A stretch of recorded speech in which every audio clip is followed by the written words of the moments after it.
neurosensory training, one of the most important input systems that we're stimulating is obviously going to be the skin in the bottom of the feet or the bare feet.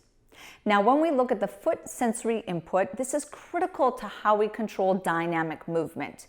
The skin in the bottom of the feet is very unique. It has special nerves. It plays a special role in how we orientate ourselves within space relative to gravity and how we read and autocorrect with each step we take.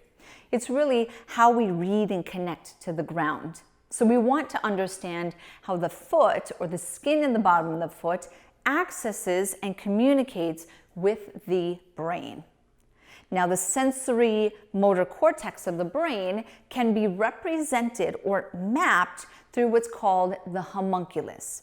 Now, this is just one rendition of the homunculus, which if you've ever seen this crazy guy or gal has big hands, big feet, and a big mouth. Those areas that are the largest on the homunculus are the largest sensory representation within the brain. The larger the sensory stimulation within the brain, the more association or the larger the association to motor output. So stimulating the hands, stimulating the feet, we're really not going to stimulate the mouth in this course, but those areas is how you can enhance somatosensory stimulation or motor stimulation. Now, the skin in the hands and the feet are referred to as glabrous skin. This is different than hairy skin, and then it has different nerves. Now, both the hands and the feet are access points for controlling movement, balance, and dynamic stabilization. When we look at the hands and the feet, most people think that the feet are actually more sensory sensitive.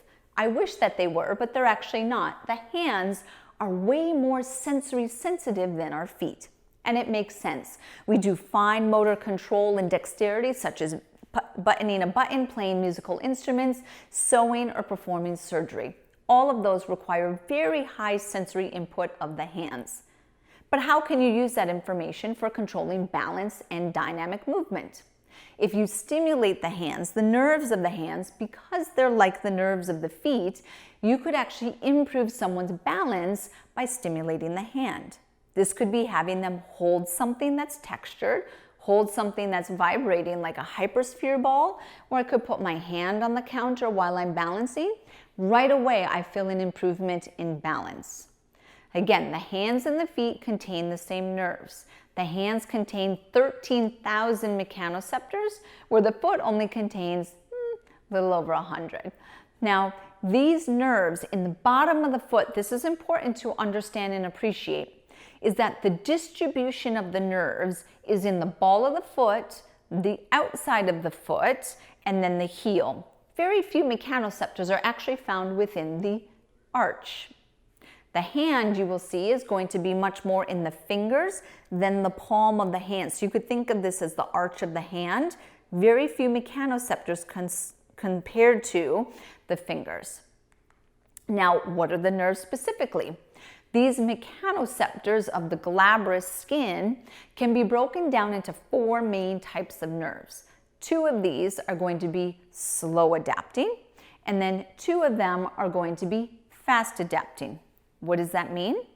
The slow adapting mechanoceptors are constantly reading the environment. So as I'm standing here in one place, the nerves in my feet are reading pressure, the weight that my body is shifting. It's constantly controlling what's called quiet stance.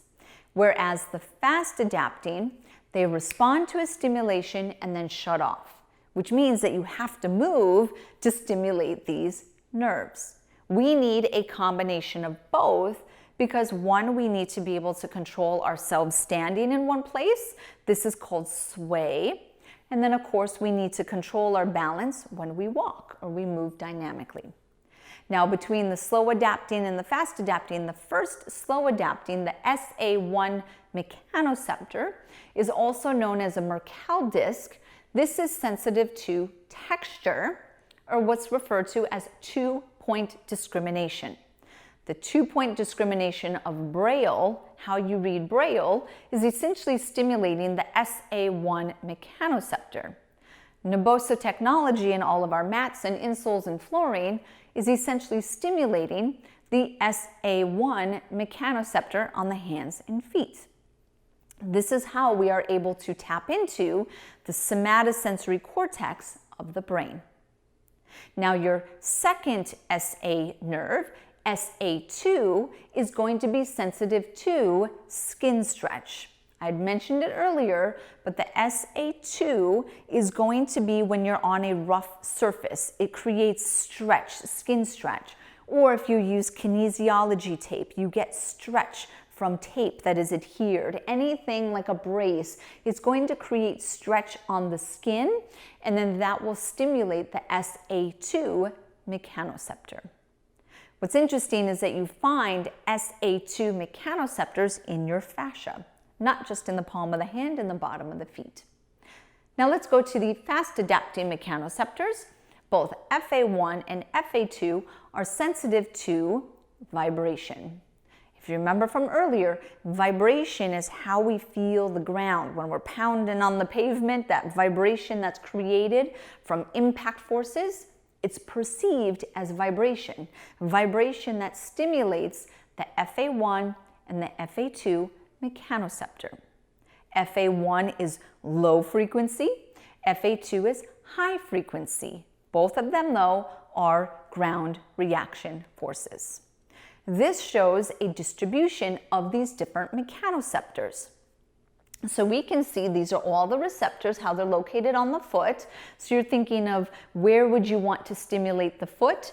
Very few within the medial arch, as I had referenced. And then if we look at SA1, that's going to be 2-point discrimination, texture, or Naboso. And then we see SA2, this is going to be skin stretch. FA1, look at all of those. That makes up a majority of the nerves in the bottom of the feet. And then FA2 is going to be high frequency vibration. Do you see how it's localized to the ball of the foot?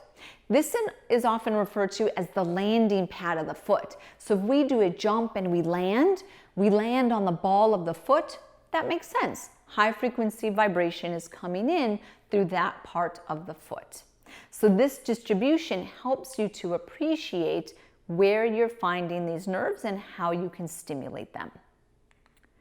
Now, in addition to the distribution, we want to actually look at the depth of these nerves, or which nerve is more superficial versus deep. We can see that the most superficial mechanoceptor in the bottom of the feet is the SA1, or the textured 2-point discrimination stimulus. That's actually Naboso. So the most superficial nerve that is reading the ground is sensitive to that Naboso texture, or the braille texture, and then of course that's stimulating the brain. Next in line, we're going to have FA1, which is going to be our Meissner corpuscles. This is a low frequency vibration. A little bit deeper to that, you're going to have your SA2, which is skin stretch.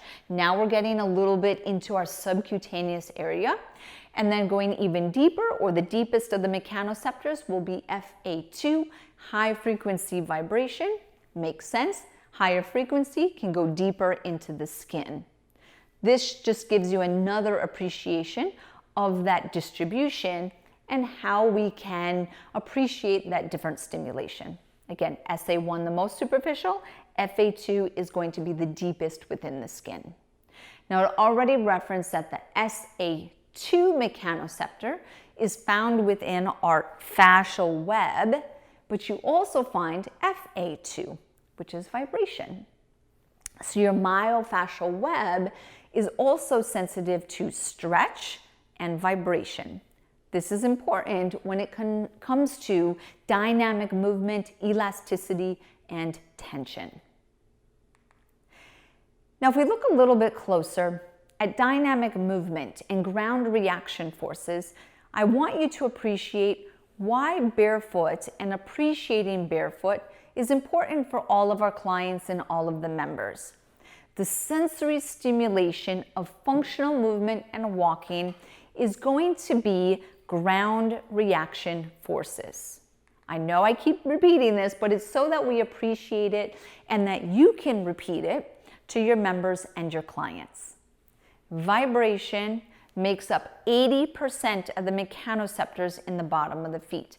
Vibration is ground reaction forces. Vibration is how we know how hard we're striking the ground. And then vibration is how we maintain dynamic balance when we walk and we're moving dynamically. The vibration that we feel is absorbed or damped through this muscle fascial connection. The way that we damp vibrations as they enter our body is we create a stiffening response. If you remember the example I gave earlier about the cymbals or the tuning fork, remember if the tuning fork is vibrating and you want it to stop, how do you make it stop? You clench into it, you brace into it, you touch it.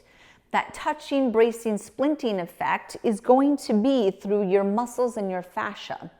The muscle contraction that creates the stiffness or the splint is isometric. This is referred to as the muscle tuning theory. It essentially means that vibration is sound. Vibration, just like instruments, is built around frequency. Just how you tune an instrument, we can tune our muscles to then absorb certain frequencies of vibration coming through the ground. And that tuning response is a stiffening response or a damping response so that the vibration gets absorbed into our fascia, not into our bones. This is the foundation of how we absorb energy and release energy. We go into this further in the Barefoot Training Specialist Level 1, which is also available through EBFA. But for now, I want you to appreciate that the sensory aspect of the foot is built around mechanoception. It's built around texture, skin stretch, and vibration. And the vibration element specifically is how we feel ground reaction forces. We respond to the ground reaction forces through an isometric contraction through our feet and through our core, through our deep front line, which creates a stabilization pathway so that we absorb vibration, we don't take the vibration into our bone and potentially get injured.